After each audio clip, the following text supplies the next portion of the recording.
Hello everyone. So today's lesson is going to be regarding chapter 4, which is all about chemical quantities and aqueous reactions. So one of the most important things that you're going to learn in this chapter is this concept known as stoichiometry. And you've probably never heard of this term before if you've never taken chemistry before. But stoichiometry is something that you're going to see over and over again, not just in chemistry 1, 2, not just in organic chemistry 1 or 2. You'll see this in higher level chemistry. But of course, at that point, stoichiometry is already second nature to you. It's going to be so basic, you're going to laugh at it. So what is this term or concept known as stoichiometry? Well, this is by definition the quantitative numerical relationship between the reactants and products in a balanced chemical reaction equation. And what it does is basically it allows us as a scientist and chemist to basically predict the amount of product that we can make from a given amount of reactants. So let's say that we want to synthesize ibuprofen, some kind of medicine, and then we have X amount of products or X amount of reactants. How much product can we make? How much ibuprofen can we make from the available reactants that we have? So we can perform calculations known as stoichiometry.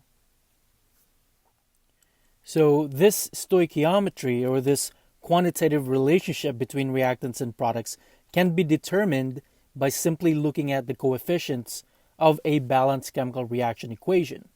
And so, for example, we can look at this equation or this chemical reaction shown here.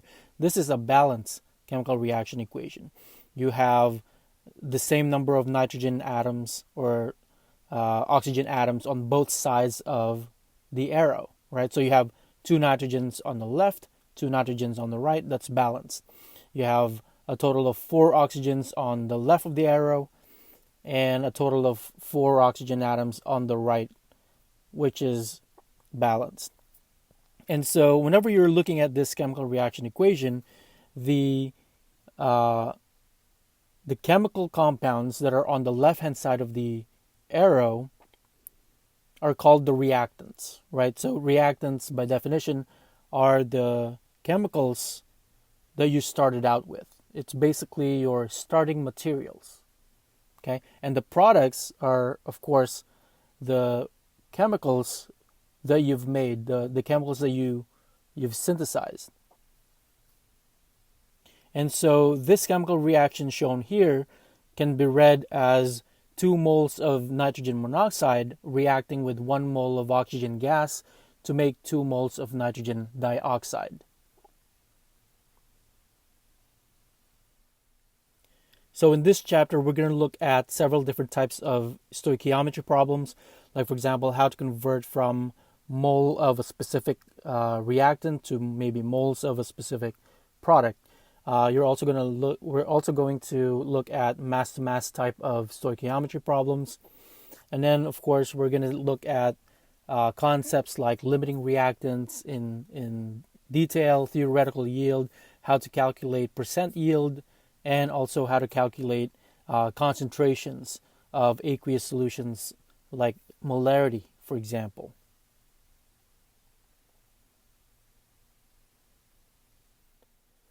So whenever you're synthesizing a compound, you're basically mixing chemicals to create that compound. And so you have to follow a specific balanced chemical reaction equation to create that compound. And so it's essentially very similar to cooking, right? So whenever you're cooking something, you're mixing salts and water and vegetables and meat to make that food or dish. And whenever you're creating this dish, whenever you're cooking this dish, you have to follow a recipe, right? A procedure on how to create this dish.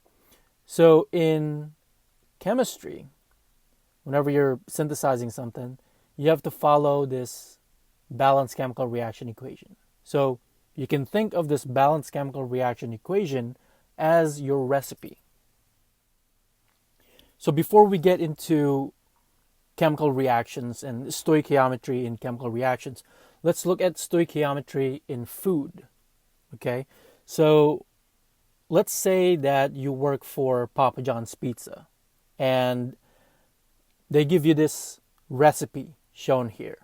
Okay, so the recipe for a cheese pizza is shown here. So if you have one crust and you put 5 ounces of tomato sauce and you add 2 cups of cheese, then you're creating one cheese pizza, a Papa John's pizza.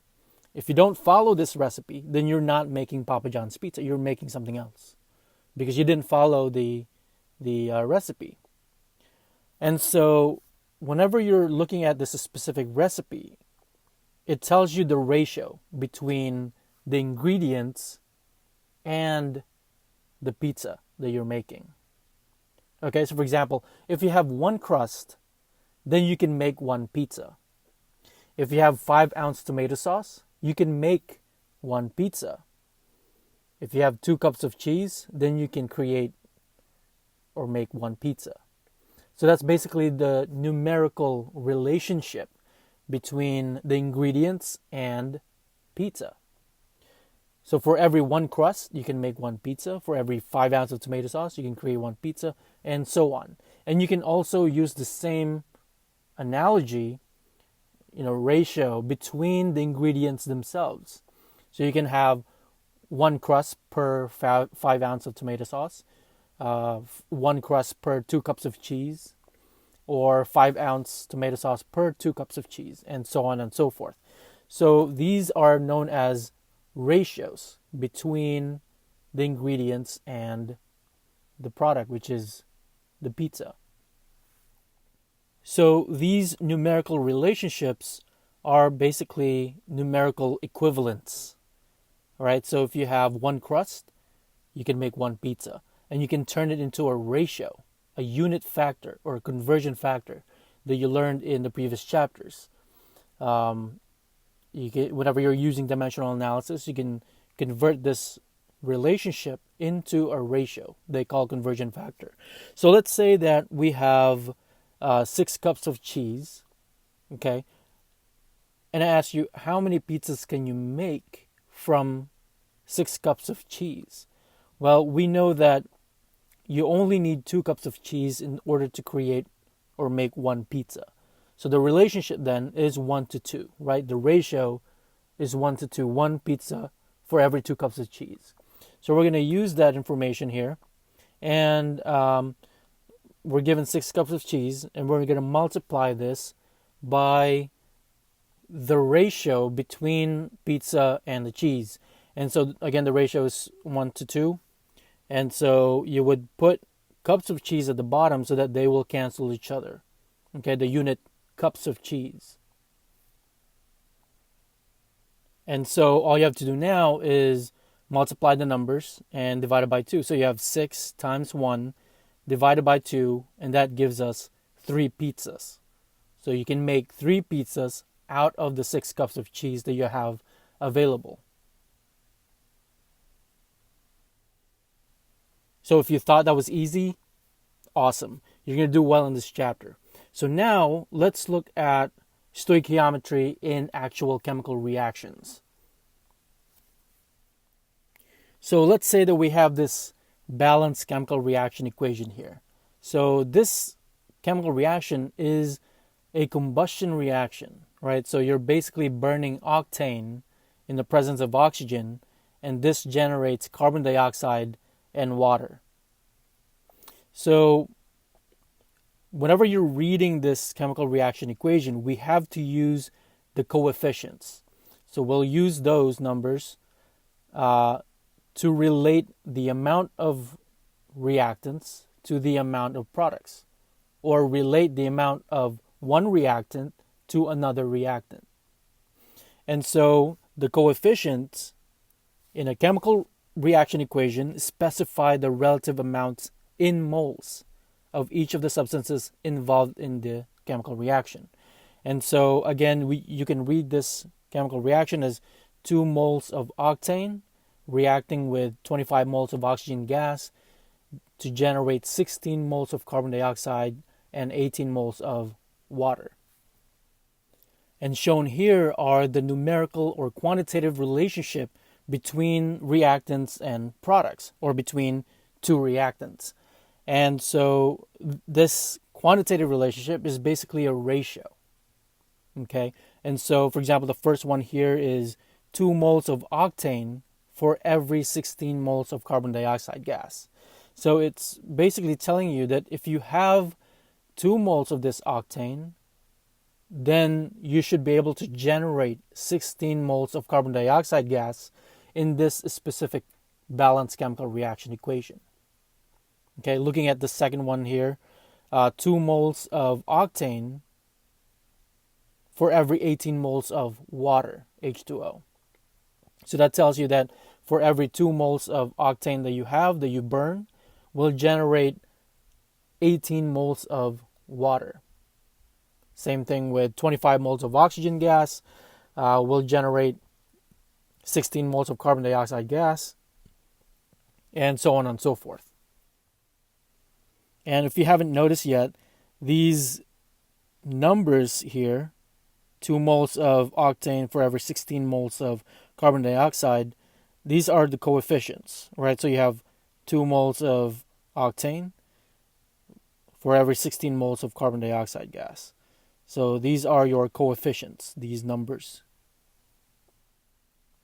So here's another example of a balanced chemical reaction equation. So remember that the numbers in front of the chemical formula are known as the coefficients. And so if there's no number in front of a chemical formula, then it's implied that there is a coefficient of 1. Okay, so this chemical reaction equation is read as 2 molecules of nitrogen monoxide gas reacting with 1 mole of oxygen gas to form 2 molecules of nitrogen dioxide gas. And this chemical reaction equation can also be read as 2 moles of nitrogen monoxide gas reacting with 1 mole of oxygen gas to give 2 moles of nitrogen dioxide gas. So this right here is a typo. This is supposed to be 1 mole of oxygen gas. All right, so how do we prove that we can read this as 2 moles of nitrogen monoxide gas, and so on? Well, we can look at it in terms of number of molecules and how that's related to Avogadro's number, right? So here you can see the first line here that we have 2 molecules for every 1 molecule of oxygen gas for every 2 molecules of nitrogen dioxide gas. So the ratio here is 2 to 1 to 2. And so because the ratio is 2 to 1 to 2, we can use other numbers as long as we keep the ratio constant, as long as we keep the ratio the same. So we can read it as 2,000 molecules of nitrogen monoxide gas for every 1,000 molecules of oxygen gas to yield 2,000 molecules of nitrogen dioxide gas. So as you can see here, the ratio is also 2 to 1 to 2. Now, we can increase this number to Avogadro's number level, okay? Because in reality, whenever you're performing chemical reactions, you're dealing with billions and trillions of molecules. And so we can say, instead of this number of molecules, we can just shorten it into 2 moles, right? Because this is essentially 2 times Avogadro's number. And Avogadro's number is equivalent to 1 mole. And so here we have 2 moles of nitrogen monoxide gas for every 1 mole of oxygen gas to yield 2 moles of nitrogen dioxide gas. So as you can see here, the ratio between the reactants and the products remains the same. So here's a balanced chemical reaction equation, which is basically the combustion of octane in the presence of oxygen. And you can see here, based on this reaction equation, that for every 2 molecules of octane, you can generate 16 molecules of carbon dioxide gas. And again, you can also read this in terms of number of moles, right? So for every 2 molecules, or for every 2 moles of the octane compound, you can generate 16 moles of carbon dioxide gas. So now you can read the entire chemical reaction equation shown here in terms of moles. So 2 moles of octane will react with 25 moles of oxygen gas, and that will form 16 moles of carbon dioxide and 18 moles of water. And now we can use mole ratio, right? The ratio between the reactants and the products. Because again, we're talking about stoichiometry here. It's the quantitative relationship between reactants and products. And so in terms of moles or mole ratio, you have 2 to 25 to 16 to 18. Right? So that's the ratio between the reactants and the products. And you can always set different ratios between reactants and products, or between the reactants. So for example, the first one shown here, you have 2 moles of octane for every 16 moles of carbon dioxide. Again, based on this chemical reaction equation. Or you can have 2 moles of octane for every 18 moles of water. So this one is also a ratio between octane and water. Or you can have a ratio between octane and oxygen gas, or oxygen gas between oxygen gas and carbon dioxide, or oxygen and water. And so because of these ratios, you can turn them into a conversion factor, right? Or a unit factor. So it's still a ratio. Okay? So you have, let's say, 2 moles of octane per 16 mole of carbon dioxide gas. Or for the third example here, it's 2 moles of octane for every 25 moles of oxygen gas, and so on and so forth. So again, you can have different ratios here, or combination of ratios. So now we can look at some examples of stoichiometry problems. And the first one that we're going to look at is a mole-to-mole type of problem.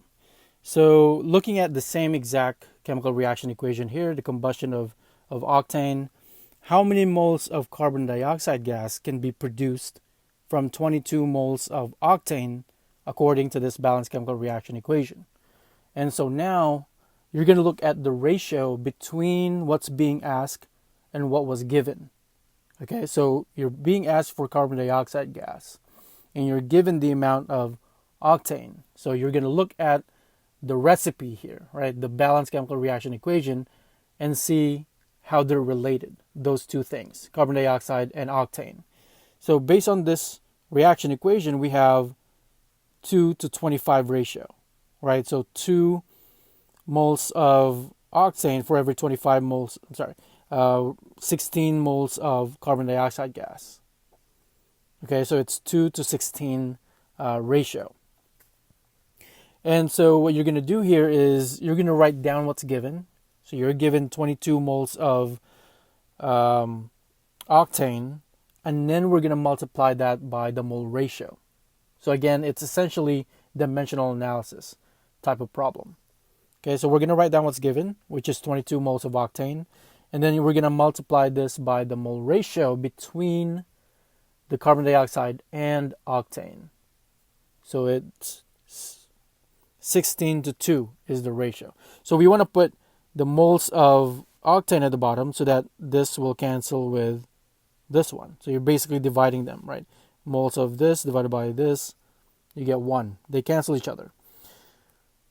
And so now you're multiplying 22 by 16 divided by 2. And we get a total of 176 moles of carbon dioxide. So assuming that this chemical reaction goes 100%, then we would be able to generate a maximum of 176 moles of carbon dioxide gas. Here's another example using the same exact chemical reaction equation. How many moles of water can be produced from 22 moles of octane according to the same chemical reaction equation? And so again, you're going to start off with what's given. So you're given 22 moles of octane. And then you're going to multiply this by the mole ratio now between octane and water. So the ratio, according to this balanced chemical reaction equation, is 2 to 18. Okay, so for every 2 moles of octane, you get 18 moles of water. And so we're going to multiply this by the mole ratio. So again, it's 2 to 18. And so we're going to put 2 at the bottom, 2 moles of octane at the bottom so that the moles of octane will cancel, and 18 moles of water up top. All right, so the moles of octane will cancel out, and now you can just multiply the numbers. 22 times 18 divided by 2. And that gives us 198 moles of water. So now let's look at a slightly more challenging problem here involving stoichiometry. So now we're looking at mole to mass type of conversions. So you're going to be given the moles of a compound, and then you have to find the mass of a different compound involved in that chemical reaction. Okay, so here's one example. How much carbon dioxide gas in grams can be produced from 22 moles of octane? So here you're given the moles of octane. And before you can determine the mass in grams of carbon dioxide gas, first you have to find the moles, the number of moles of carbon dioxide using mole ratio, and then convert that to mass in grams using the molar mass of carbon dioxide. So the first step here is to basically write down what's given, right? So your starting point is 22 moles of octane. So you're going to write down 22 moles of octane, and then you're going to use mole ratio between carbon dioxide and octane. So again, the ratio here is 2 to 16, right? So for every 2 moles of octane, you'll generate 16 moles of carbon dioxide. So you're going to multiply this by the mole ratio. So again, moles of octane will be at the bottom, so that it'll cancel with this moles of octane here from your starting point. All right, so those two will cancel. And then your third step, you're going to convert this number of moles to grams of carbon dioxide gas. So you learn from the previous chapters how to convert mass of a compound to number of moles, and vice versa.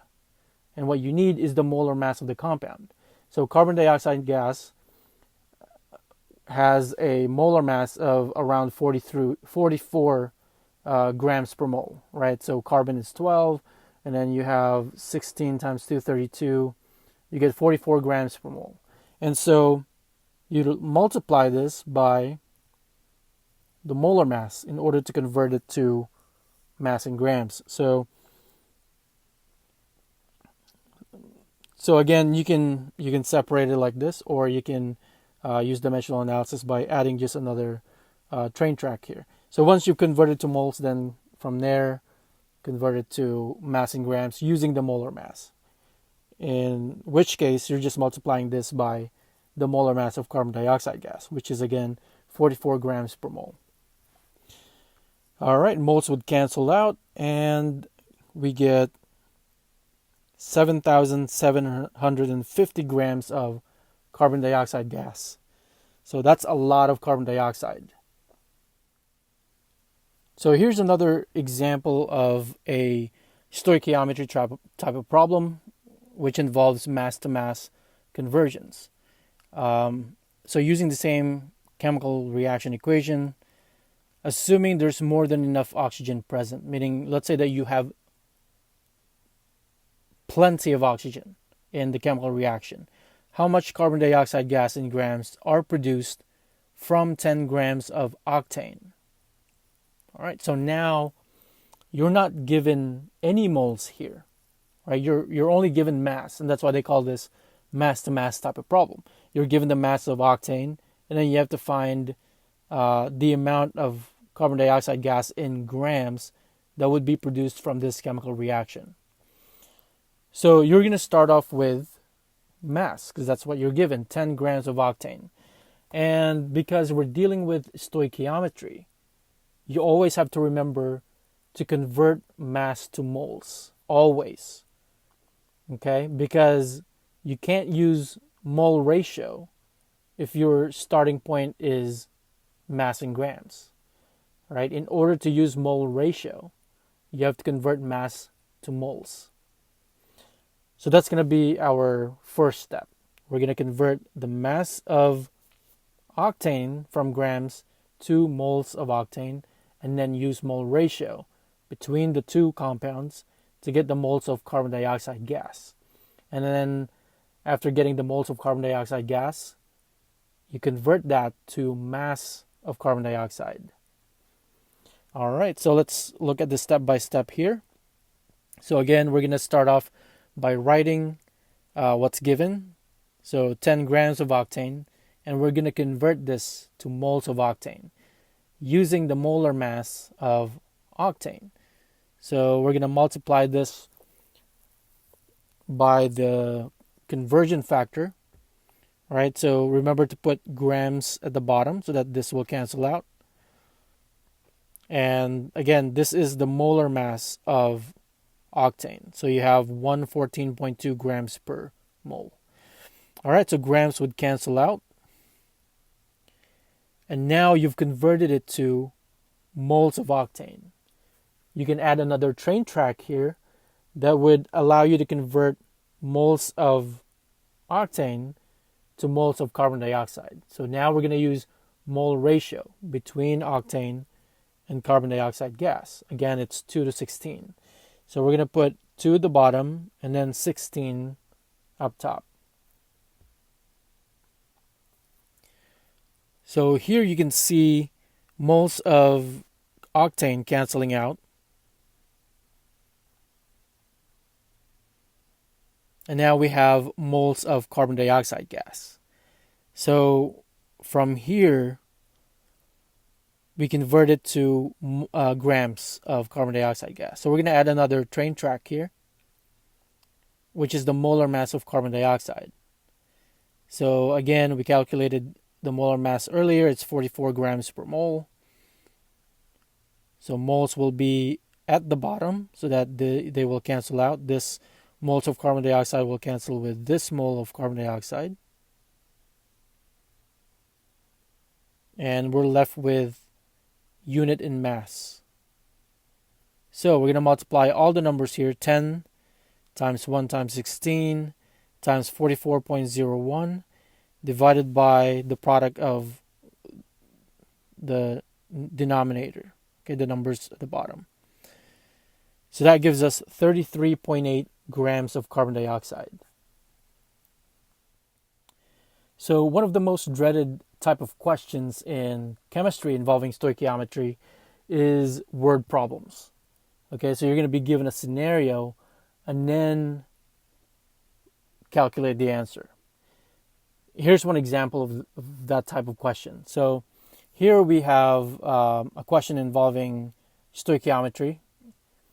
During photosynthesis, plants convert carbon dioxide and water into sugar, glucose, and it gives you the chemical formula for glucose. According to this chemical reaction equation, 6 carbon dioxide gas will react with 6 moles of water, and this generates 6 moles of oxygen and 1 mole of glucose. And it tells you that this is a balanced chemical reaction equation. Suppose that a particular plant consumes 37.8 grams of carbon dioxide in 1 week. Assuming that there is more than enough water present to react with all of the carbon dioxide gas, what mass of sugar or glucose in grams can the plant synthesize from the carbon dioxide that's given? All right, so this question seems kind of intimidating, but this is the similar question as the previous question that we looked at. So you can extract out the most important information here. So what kind of information do we need? Well, one of the most important ones would be the chemical reaction equation. make sure that it's balanced. It already tells you it's balanced, so we're good.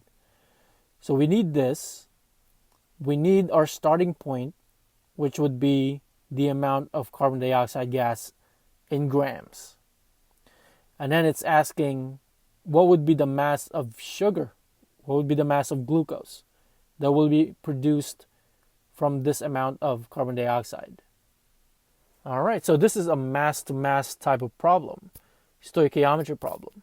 And so what you can do is you can convert the mass of carbon dioxide first to moles, and then use mole ratio to determine the amount of moles of sugar that can be produced. And then from there, convert the moles of glucose to grams of glucose. All right, so it's as simple as that. Okay, so we're going to write down our starting point, which is 37.8 grams of carbon dioxide. And we'll use dimensional analysis. And then we're going to use the molar mass of carbon dioxide gas to convert this to moles of CO2.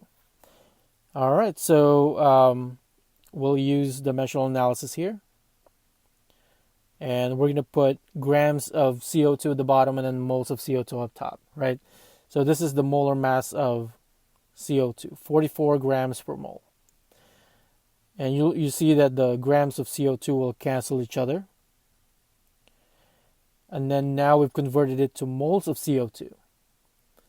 We don't want CO2 though. What we want to find out is the number of moles of glucose. So if we have now moles of CO2, we can use mole ratio between CO2 and glucose. So you can see that it's 6 moles to 1. So it's 6 to 1 ratio. So we're going to put 6 moles of CO2 here at the bottom, and then 1 mole of glucose up top. And now you can see that the moles of carbon dioxide will cancel out. And then now we've converted it to moles of glucose. But it doesn't stop here. The calculation doesn't end here. We need to convert it to mass in grams. So we're going to need one more information here. We're going to need the molar mass of glucose, which is roughly 180 grams per mole. And you can calculate that using the chemical formula here. So grams will be up top and moles will be at the bottom. So you can see that this moles of glucose will cancel with this moles of glucose. And then all you have to do now is multiply all the numbers up top divided by the numbers at the bottom. All right, so this will generate 25.8 grams of sugar or glucose. So shown here is basically dimensional analysis, which is actually the same way if you broke it down into this format right here. Okay, and you will get the same answer here. So this brings us to these concepts shown here: limiting reactant, theoretical yield, and percent yield. So before we define what limiting reactant is, let's go over reactants really quickly. So if you remember, reactants are the chemicals that you started out with, your starting materials, right? So if you have a chemical reaction equation, the reactants are the compounds that are on the left-hand side of the arrow. And then the compounds that are on the right-hand side of the arrow are called the products. So now limiting reactant then is the reactant that limits the amount of product that you can make. It's essentially the reactant that you don't have enough of. Okay, so in every chemical reaction, you have two types of reactants. One is a limiting reactant, and the other one is in excess. Okay, an excess reactant. So one is limiting, you don't have enough of, and the other one you have a lot of, right? You have extra. And these excess reactants are typically the ones that are unreacted. So when you react two things together, one will have a leftover. Okay, so those are your excess. All right, so the limiting reactant by definition limits the amount of product that can be made from the chemical reaction.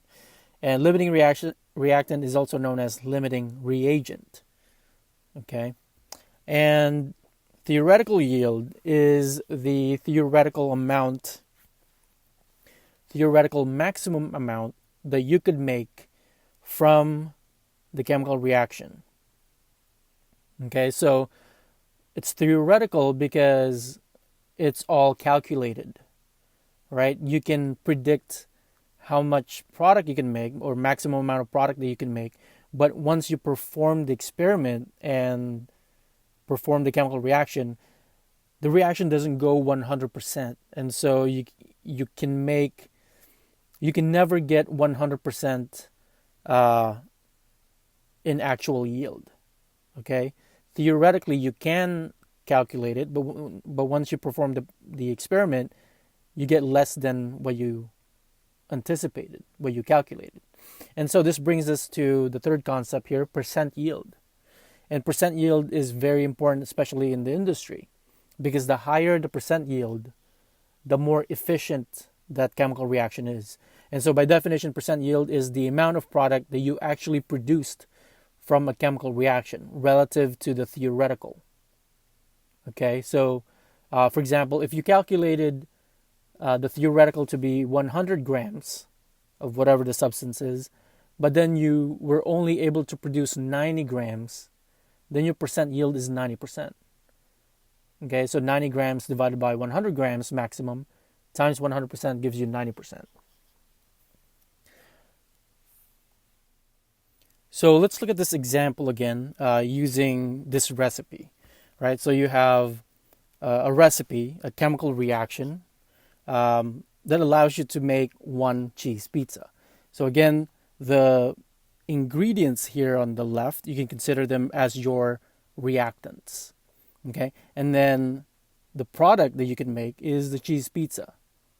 Okay, so you have reactants and product. So let's say that you're trying to make pizza. You open the fridge and this is what you have available. Okay, you have 4 crusts, you have 10 cups of cheese and 15 ounces of tomato sauce in the fridge. Now the question here is, how many pizzas can you make theoretically? Okay, based on what you have available in the fridge and following this exact recipe. And so we can try to calculate it, okay, based on what we have. So we can look at every single one of these ingredients and relate it to the number of pizza that you can make, right? The ratio between the ingredients and what you're trying to make. So the crust to pizza ratio is 1:1. And you can clearly see that by looking at the coefficient, right? This is a 1:1 ratio. So if you have 4 crusts, you could potentially make a total of 4 pizzas, assuming that you have enough of the other reactants, the other ingredients. Okay, so 4 crust can basically allows you to make 4 pizzas because it's a 1:1 ratio. And then you look at the second one, 10 cups, right? With 10 cups and you only need 2 cups of cheese, you could potentially make a maximum of 5 pizzas. Because now this is a 2:1 ratio, 2 cups for every pizza. And then the last one, 15 ounces of tomato sauce. And according to the ratio here, it's 5:1, right? So 5 ounces for every 1 pizza. And since we have 15 ounces and you need 5 ounces per pizza, then you could potentially make a maximum of 3 pizzas because it's 5:1 ratio. And again, you can use that ratio that you learned in the previous concepts to calculate this maximum amount of pizza for each ingredient and for each reactant. So because of this information that we just calculated, we predict that the maximum number of pizza that we can make is 3 pizzas because our limiting ingredient is the sauce. We don't have enough of the sauce to make 5 pizzas or 4 pizzas for that matter, right? We can only make 3 pizzas because, again, we don't have enough of the sauce by following this recipe here, this chemical reaction equation. And so, in that case, the tomato sauce is our limiting ingredient or limiting reactant. And the maximum amount that we can make, maximum number of pizzas that we can make is 3. That is our theoretical yield. So if we can make 3 pizzas maximum, then we can have 1 crust left and 4 cups of cheese left. So these right here are your excess, okay, your leftover. All right, so now we were able to calculate the theoretical yield based on what we have available, right? So we determined that we can make a maximum of 3 pizzas. We know that our limiting ingredient is the tomato sauce, and we know that we will have some excess reactants. Now, let's say that you went ahead and started making that pizza, okay? And for some reason, one of the pizzas either got burned or you dropped it on the floor or one of your coworkers ate it or something. And so when you went there, you only have 2 pizzas that's ready and prepared and cooked when you're supposed to have a total of 3. So your actual yield then is only 2 pizzas out of the maximum 3 possible. And so this brings us to the actual yield of 2 pizzas. Now we can calculate the percent yield by comparing the actual yield with the maximum yield, which is theoretical. So your actual divided by theoretical times 100%. So in that case, we have 2 divided by 3 pizzas multiplied by 100%, and that gives us 67% yield. So your experiment, your method, yielded 67%. And that's why I mentioned that the higher the percent yield, the better, because the more efficient that chemical reaction is, or the more efficient that method is. And industries, they care about this a lot because it saves them a lot of time and it saves them a lot of money, resources. All right, so let's look at another example here. Again, reactants are your starting materials, your ingredients. The products are the materials that you've made, for example, a pizza, and your excess would be the leftovers, the ones that were unreacted. They didn't react at all. Okay, so let's look at some examples here in terms of food again, because everyone loves food. Reactants. So let's say that you're trying to make hot dog in a bun, right? And you have hot dogs here. You have 1, 2, 3, 4, 5 hot dogs, but you only have 4 buns. And so the number of hot dogs in a bun that you can make in that case is only 4, right? Assuming that a normal person would only put 1 hot dog per bun instead of 2 hot dogs or 3 hot dogs. Okay, let's face it, some people do that. But let's say we are all normal people here, and we only put 1 hot dog in a single bun. In that case, we would have 4 hot dogs in a bun, right? That's made with 1 hot dog remaining, and so that hot dog is basically your excess, and then the bun is your limiting. Okay, so the bun is limiting, the hot dog is your leftover, the excess. Now let's look at an actual chemical reaction equation. Okay, so again, I'm using the same exact example here, the combustion reaction of octane. So you're reacting octane in the presence of oxygen gas, and you generate carbon dioxide and water. All right, so if we started out with 5 molecules of octane and 25 molecules of oxygen gas, which one is our limiting reactant based on the following chemical reaction? And what is our theoretical yield of carbon dioxide molecules? Okay, so again, the octane and the oxygen gas are our starting materials. You open the fridge and you looked at octane. Okay, we have octane here. We have oxygen gas here. We have 5 octanes and 25 oxygens. Okay, and you're going to cook it. You're going to make carbon dioxide and water. Which one is your limiting reactant? Which one do you not have enough of based on this recipe, based on this chemical reaction equation? So you're going to look at every single one of them. Okay? You're going to look at every single reactant and see how much carbon dioxide you can potentially make, right? Maximum. So looking at octane molecules, for example, you have 5. So we're going to start off with 5. And then we're going to use the ratio between octane and one of the products. You can pick carbon dioxide if you like. You can pick water. But because the second question specifically asks for the theoretical yield of carbon dioxide, we're going to use that information. Okay, so the ratio between octane and carbon dioxide is 2 to 16. Okay, 2 octane for every 16 carbon dioxide. So we're going to use that mole ratio here. So we're going to multiply this by mole ratio, 16 to 2. Again, the octane will be at the bottom so that they cancel each other out. And you're left with carbon dioxide. So 5 times 16 divided by 2 gives us 40. Okay, so we can make 40 molecules of carbon dioxide, assuming that we have enough of the other reactant. Okay, so if all 5 octane molecules reacted completely, then we can generate 40 molecules of carbon dioxide. So now let's look at the oxygen molecules.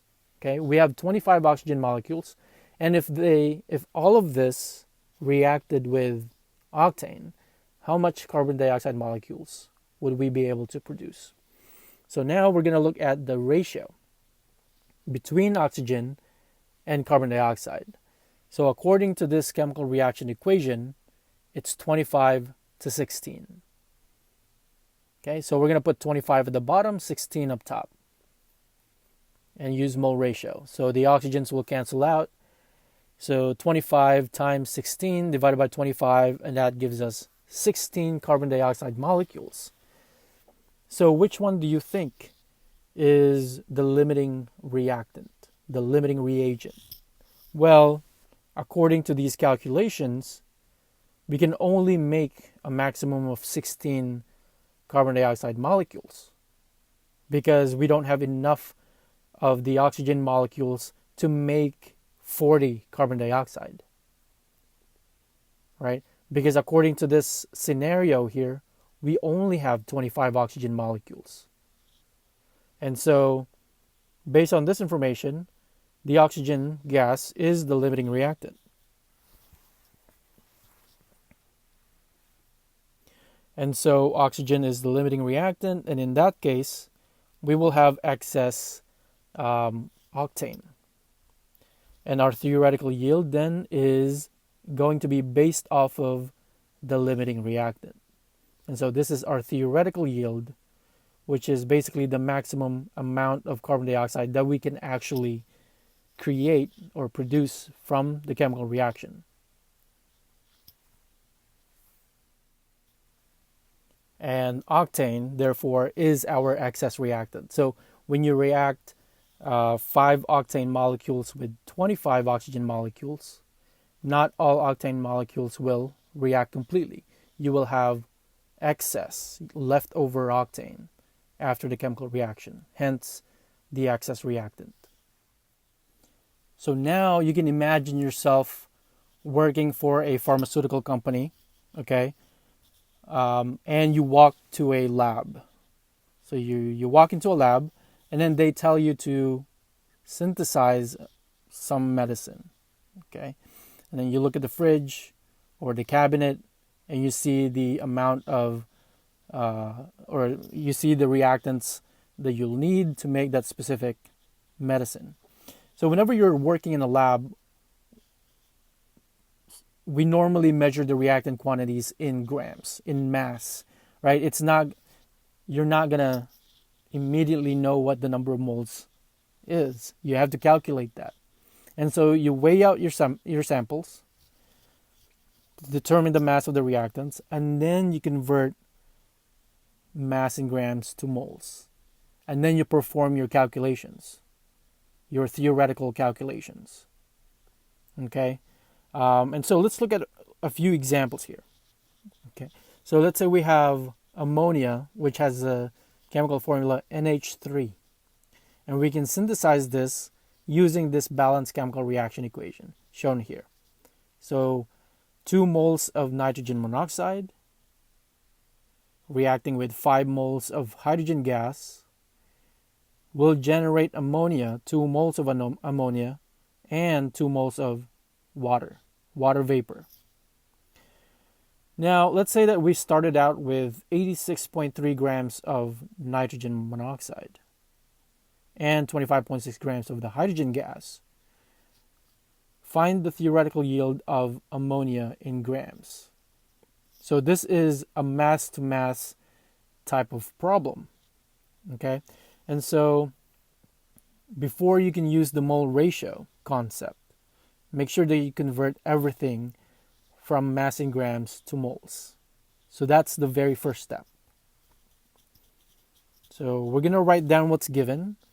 And you can start off with either the nitrogen monoxide first or hydrogen gas. It doesn't matter. So in this example, we'll do nitrogen monoxide first. So we're going to convert this to moles. Okay, and then we're going to use mole ratio between nitrogen monoxide and ammonia because that's what's being asked. You're being asked for ammonia, not water. So we're going to use that mole ratio between these two compounds. And then calculate the theoretical yield for ammonia in grams. And then we'll do the same thing for hydrogen gas. All right, so let's look at nitrogen monoxide. So we have 86.3 grams nitrogen monoxide, and we're going to convert this to moles. And you should already know how to do that. You need the molar mass of nitrogen monoxide, so 14 plus 16, about 40 grams per mole. Okay, so we're going to put 40 grams at the bottom. 30 grams. 30 grams at the bottom and 1 mole up top. Okay, and you can see that the grams of nitrogen monoxide will cancel out. Okay, and then from here, we're going to multiply, we're going to add another train track here. We're going to use the mole ratio between nitrogen monoxide and ammonia. This is basically 1-to-1 ratio, right? Because it's for every 2 moles of the reactant nitrogen monoxide, you get 2 moles of ammonia, the same amount. And so you can use 1-to-1 here or 2-to-2, doesn't matter. And then you can see moles of nitrogen monoxide canceling out right here. And then because it's asking for grams, you can go ahead and add another train track here. But for now, let's just determine what the limiting reactant is in terms of number of moles. Okay, so here, this gives us 2.87 moles of ammonia. Okay, so now let's look at the second one, which is hydrogen gas. We will start off with 25.6 grams, and we're going to convert this to moles of hydrogen gas using the molar mass of hydrogen gas. So grams will cancel out. And then we're going to add another train track here, another conversion, which is basically the ratio between hydrogen gas and ammonia. So here you can see it's 2-to-5 ratio, right? 2 moles of NH3 for every 5 moles of hydrogen gas. So we're going to put moles of hydrogen gas at the bottom and then moles of nitrogen or NH3 up top. So moles of hydrogen gas will cancel out, and we're left with moles of ammonia. All right, so plug in to the calculator 25.6 times all the numbers up top divided by the numbers at the bottom, and we get 5.07 moles of NH3. So as you can see here, we can only make 2.87 moles of NH3 from the given amount of nitrogen monoxide. Whereas if we had enough of the other reactant, given hydrogen gas here, we could potentially make 5.07 moles of NH3. But the problem here is we don't have enough of the other reactant. We only have 86.3 grams of nitrogen monoxide. So you go with the lower number here, right? So maximum is 2.87. So this is our limiting reactant here, nitrogen monoxide. And that means that we will have excess hydrogen gas. So it's asking for the theoretical yield of ammonia in grams. This is in moles. So once we've determined which one is the limiting reactant, then we use this information, moles of NH3, the lower number, to convert to mass in grams. So let's go ahead and do that. So we're going to convert moles of NH3 to mass in grams using the molar mass of ammonia, NH3.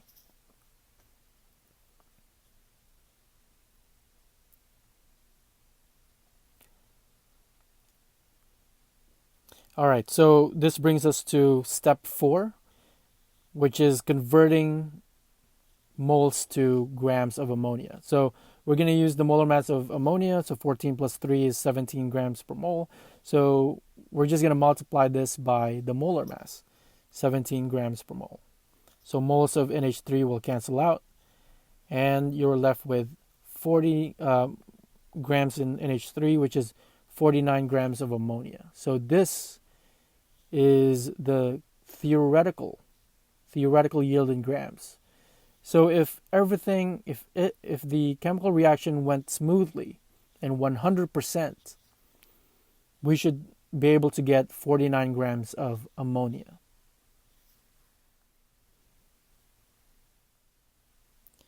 All right, so here's another example here, another word problem. We can get titanium metal from its oxide according to the following balanced chemical reaction equation. So you have this balanced chemical reaction equation shown here. Titanium oxide plus 2 carbon gives you titanium solid and 2 moles of carbon monoxide gas.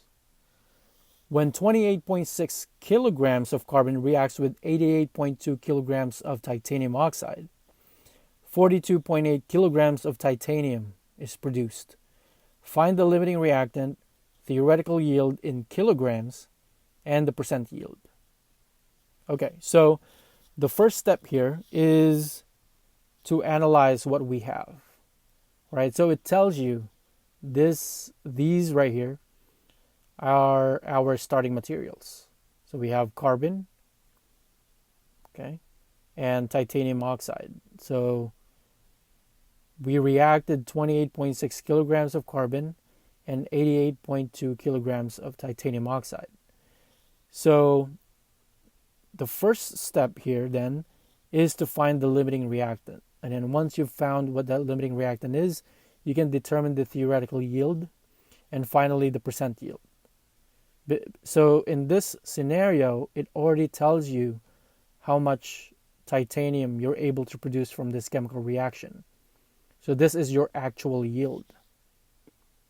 So all you have to do now is determine what the theoretical yield is and use this information to determine the percent yield.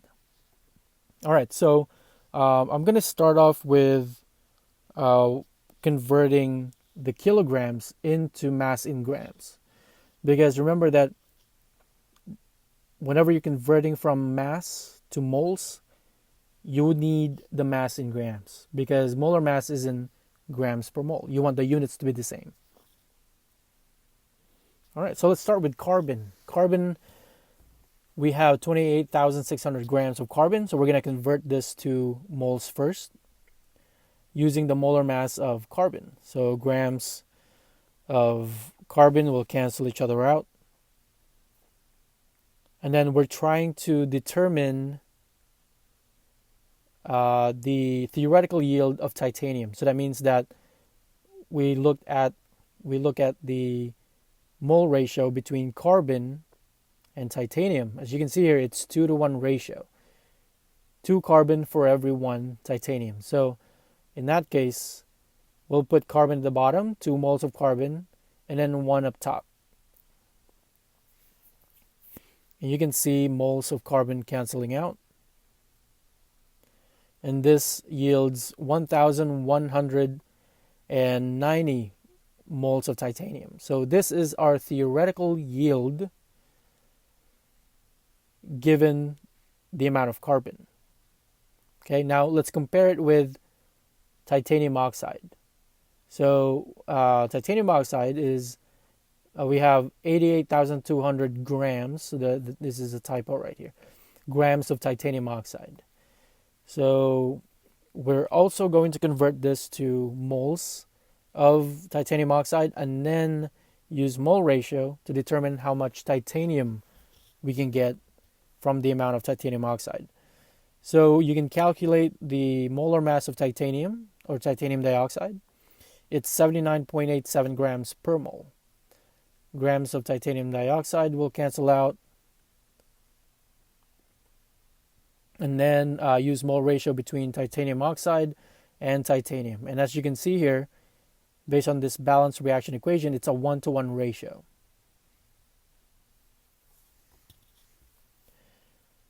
And moles of titanium will cancel right here. And then plug in the numbers in your calculator, 88,200 times all the numbers at the bottom. Multiply the numbers up top divided by all the numbers at the bottom.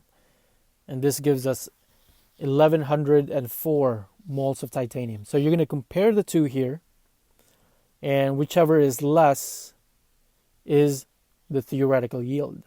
And so this right here is the theoretical yield in moles. And in that case, titanium dioxide is our limiting reactant. So that answers the first question. Limiting reactant is titanium oxide. Theoretical yield, we would have to convert this moles of titanium into grams and then to kilograms.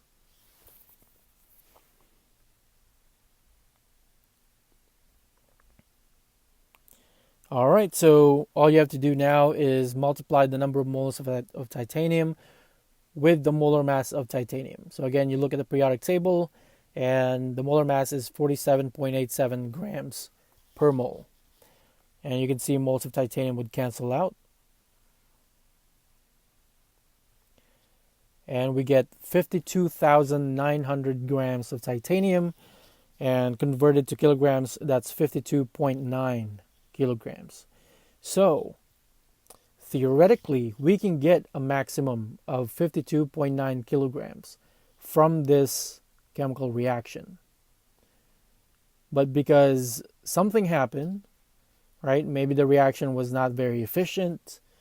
Maybe you dropped some titanium oxide or something like that during the chemical reaction, and you were only able to make or produce 42.8 kilograms of titanium. So from here we can calculate the percent yield. 42.8 divided by 52.9 multiplied by 100%, and that gives us the percent yield.